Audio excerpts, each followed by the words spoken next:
everybody. Another beautiful day. Thank you for joining Badger's yoga class.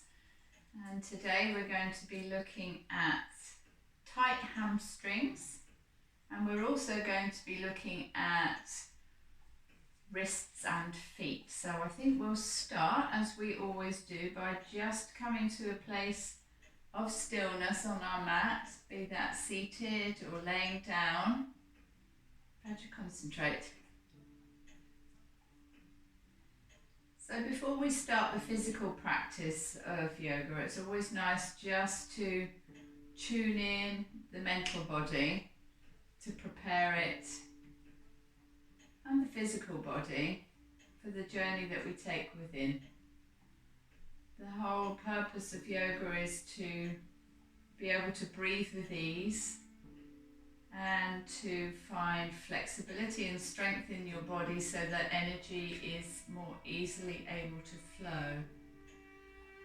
So let's just come to any position that you find comfortable. You can lay down, you can sit with a heavy dog on your lap, whatever feels nice for you. Thank you.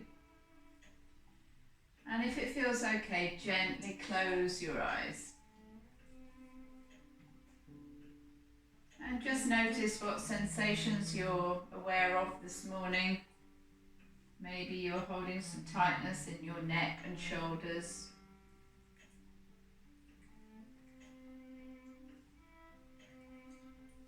Badger, now you're showing off.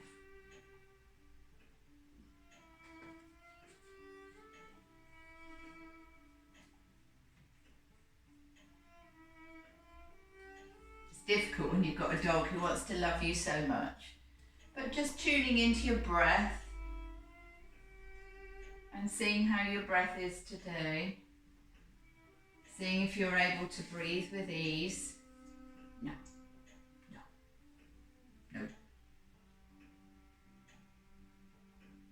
And starting to observe the journey of the breath. So perhaps you can feel the coolness of the breath as it enters your nostrils.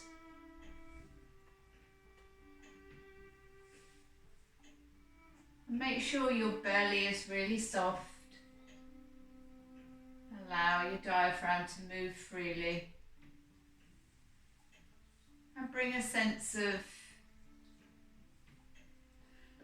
intention to your spine. Be as upright as you can be. Or if you're laying down, check that your entire spine is being pressed into the mat or the surface that you're on.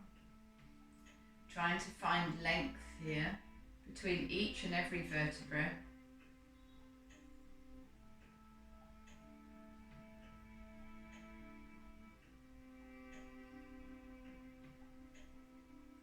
And becoming aware of your ribs.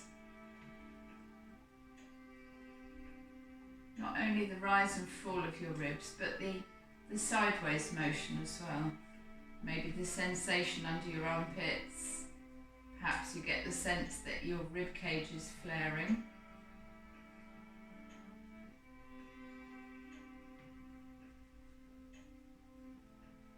And then bring your attention right up to beneath your collarbones. And see if you can visualize the very tops of your lungs as they fill with air.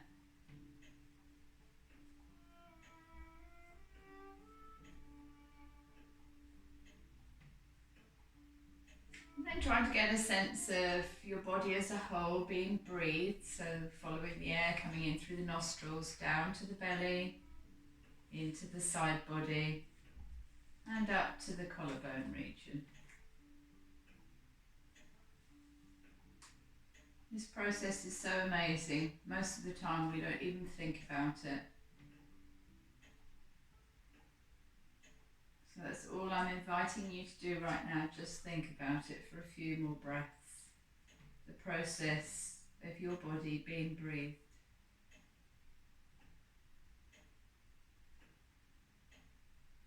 And then slowly opening your eyes. Badger says we've done enough of that.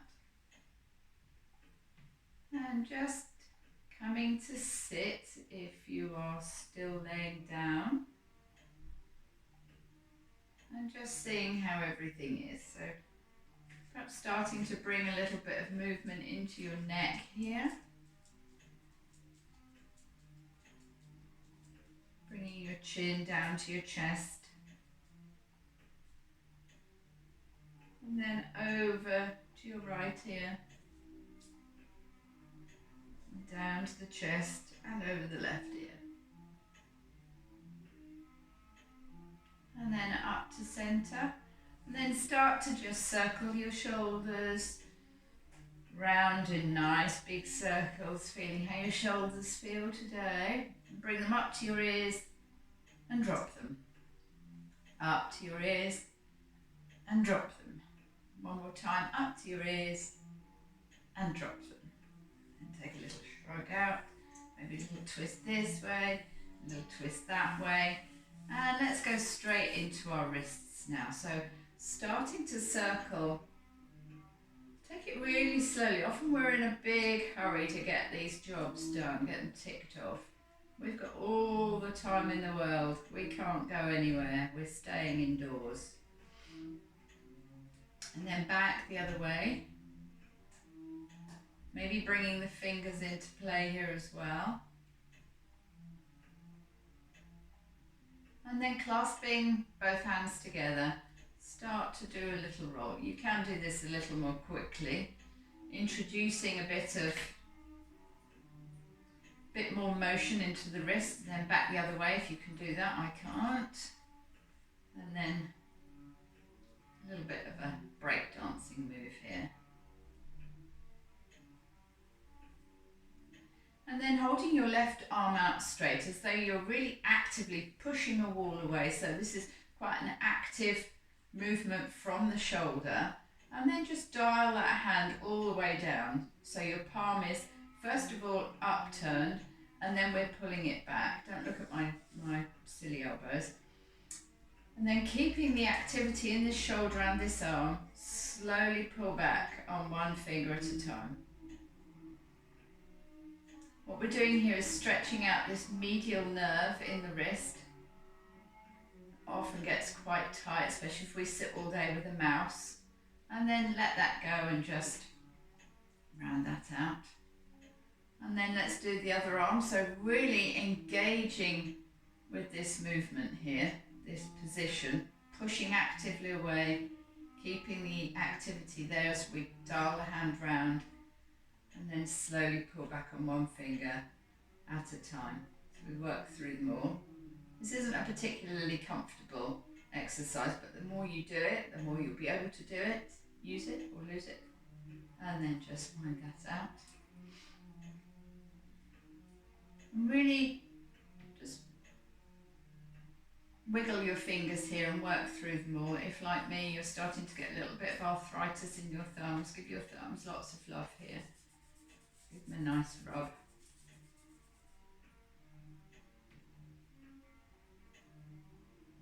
And then let's come on to all fours here. Move my makeshift prop away. And just set yourself up. Doesn't matter what you do with your feet here, so whatever is comfortable for you. But have your wrists underneath your shoulders.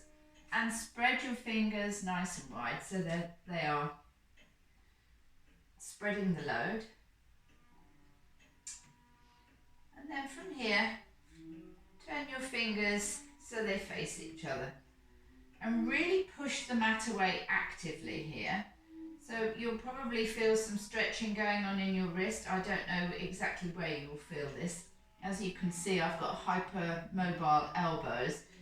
So I feel things slightly differently. And then just come back and take the pressure off your wrists.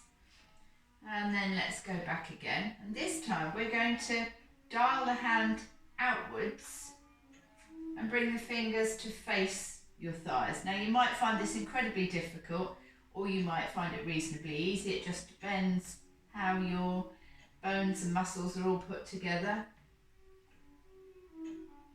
But do the best you can to get your fingertips, as long as they've both turned outwards, getting your fingertips facing towards your thighs.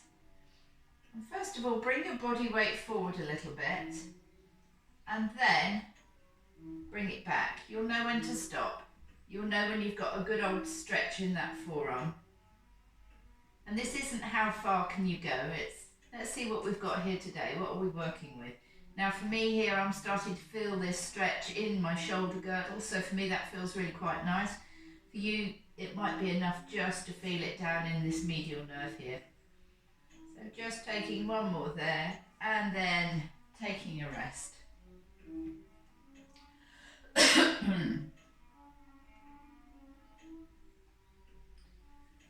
And then this time, dialing your fingers just so they're facing the edges of your mat. And we'll just do that one more time. Take your body weight a little bit forward and your body weight a little bit back, and see how they feel while you're moving through this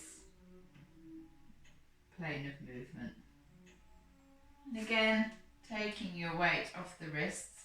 Now, if you have found any of those quite difficult because of the tightness here, maybe you can't get your palms to go flat like that. This is something that you truly can work on day by day, and it will improve, I promise, if you put the time and effort in, if you suffer with tight wrists. But things you can do, particularly when we're doing yoga, if you are weight bearing into your wrists and it's the wrists that are making the pose uncomfortable, you can modify it. You can do it a couple of ways. You can get a couple of cushions and maybe just be on the edge of the cushion. Actually, these are a little bit too bouncy, so something a little bit flatter. Maybe if you've got an ice pack in your fridge, that kind of thing would work really well. Or a bean bag, if any of you have got any of the eye pillows that my lovely friend Janet makes. I know I've sold a couple to you, but if you've got any eye pillows at home, or even probably a couple of rolled up socks would do. Basically, all we want to do is put something beneath the wrists that reduces the angle of the wrist. There you go, that's probably perfect like that. So you have your fingertips are all on the mat, and it's just the heel of your hand where it meets the wrist that's being supported here. Just give that a try and see if that alleviates that discomfort, the tightness in your wrist there. You might need to play about with it. Now in class, I've actually got some cork wedges to use for that. Obviously it's not very practical while we're all home isolating, but if anyone wants some, I don't mind popping them out in the post to you, or leaving them on the doorstep, and you can come and fetch them. Let me know if you'd like them. But you might want to give it a go with a pair of socks or an ice pack, or anything that helps just reduce that angle in your wrist there. So something to think about there. It might allow you just to be in weight bearing positions on your hands for a little bit longer, or gives you a chance to feel how the posture differs for you when your wrists are supported. So as I'm always saying to students in class, props are there to help us get the most out of our yoga. It's not to help people who can't do the pose properly. It's for us. Yoga is such a personal practice. It's such a personal thing to do that our bodies vary from day to day. Some days our balance is good, other days it's less good. Sometimes we have tightness in our bodies, other days less so. So it's about working with what you've got today. Nothing wrong with using props at all. It allows you to have a lovely practice, and it's all about getting the energy flowing with no restrictions. So if the breath can flow with no restriction, so can the energy, and you will feel all the better for it. So that is that for wrists, I think. So now we will come on to feet and ankles, which will then lead into hamstrings. So many people have problems with tight hamstrings that I thought it was probably worth a mention. So just coming to seated, let's start moving into our ankles. Nice, really expansive circles here. I don't know where my willing and able assistant has gone, but he's deserted me. Badger, are you still in the building? No, he doesn't like the ankle work. And then while we're here, let's just hook our hand underneath and start working into that hip joint. They're all connected, these things, you know.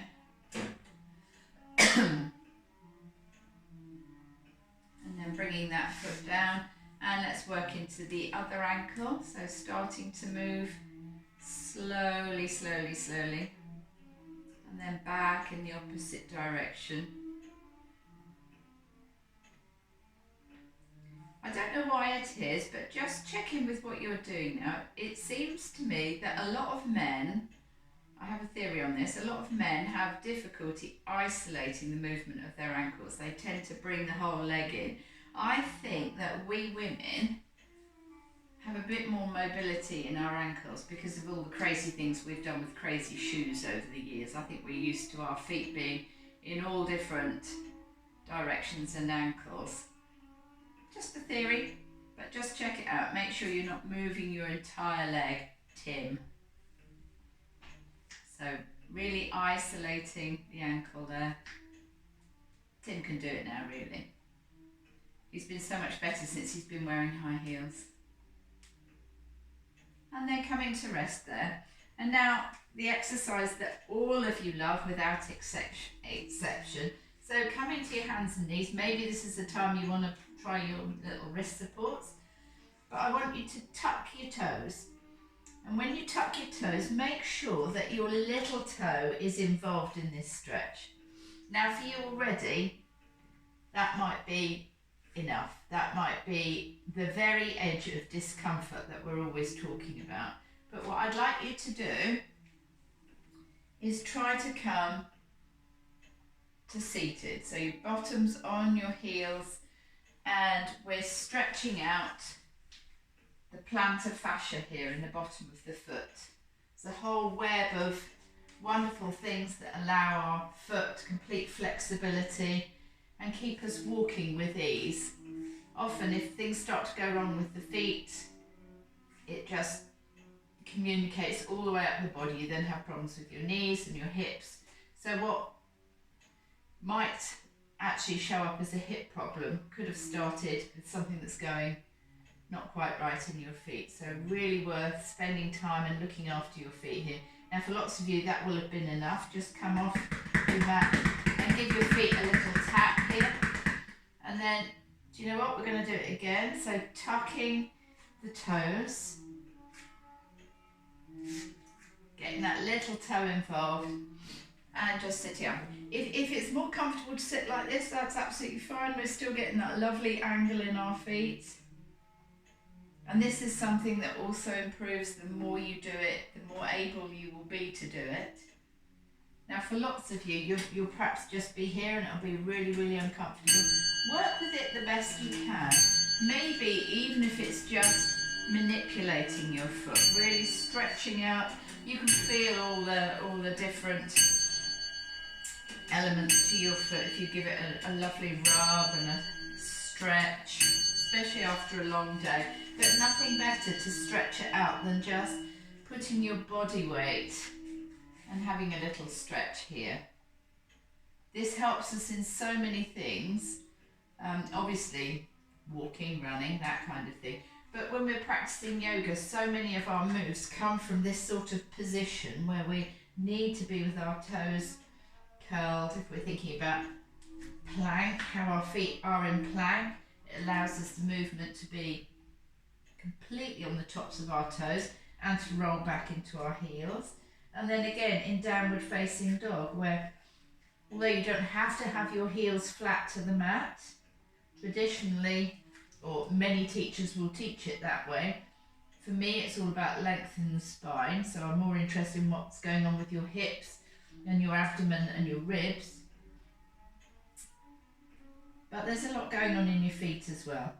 If you've got tight feet, this would not be a comfortable position. So really worth cultivating some flexibility in your feet just by doing a little stretch. Maybe want today. Perhaps if you need to bend down to pick something up, good opportunity to just get some weight onto those toes there and see how they feel today. And I promise you, one day you'll suddenly think, you know what, that's a little bit easier.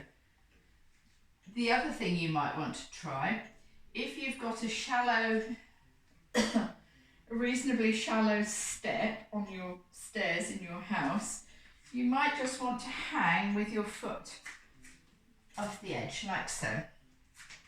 So holding on for support, just letting, so we're starting to bring in the hamstring here.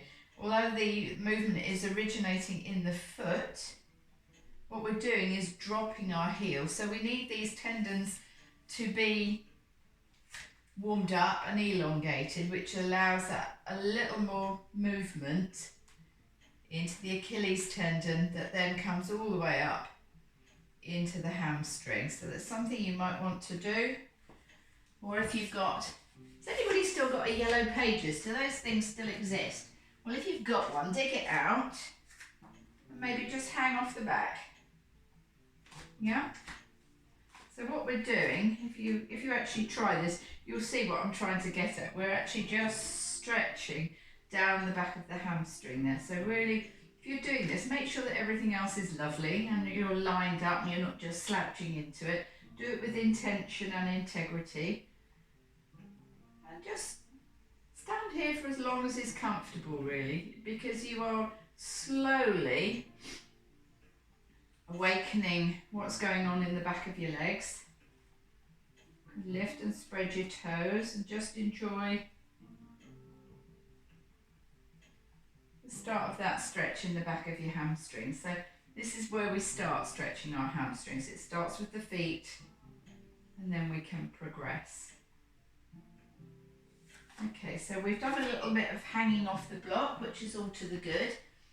The other thing we can do for hamstrings is to just do a good old-fashioned forward fold. So standing, let's have our feet about hip width apart, standing nice and tall, making sure that your hips are above your ankles and your ribs are above your hips, your shoulders are up and back and down.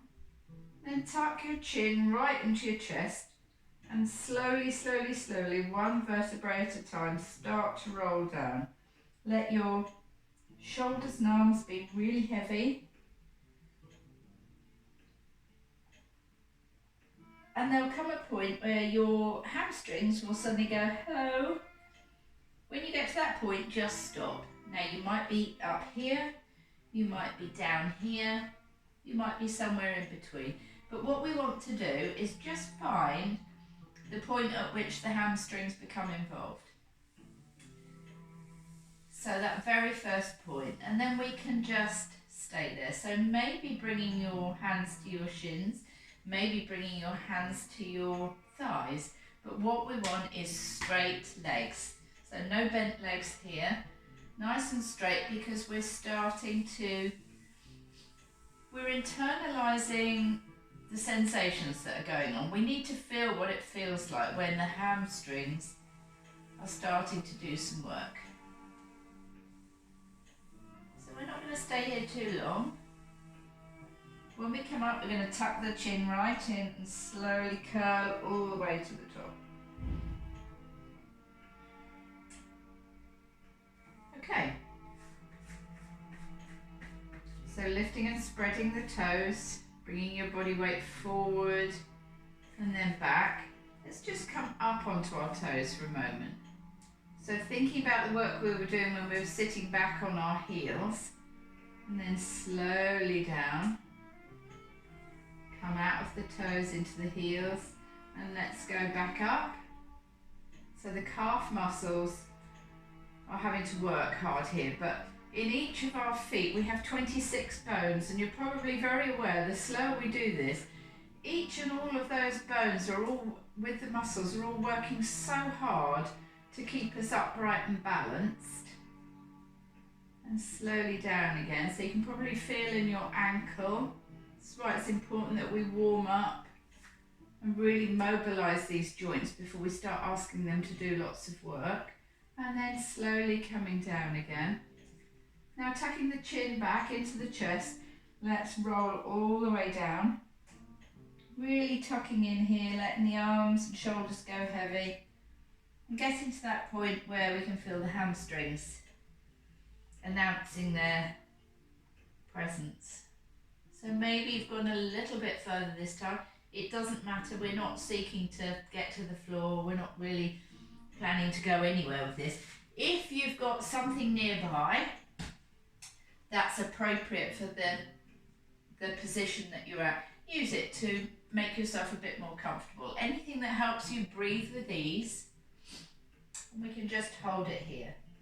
Maybe you need a chair either side, and that's absolutely fine. Maybe you're very long in the hamstrings like me. Believe me, I'm not talented, I have not worked on this forever and ever.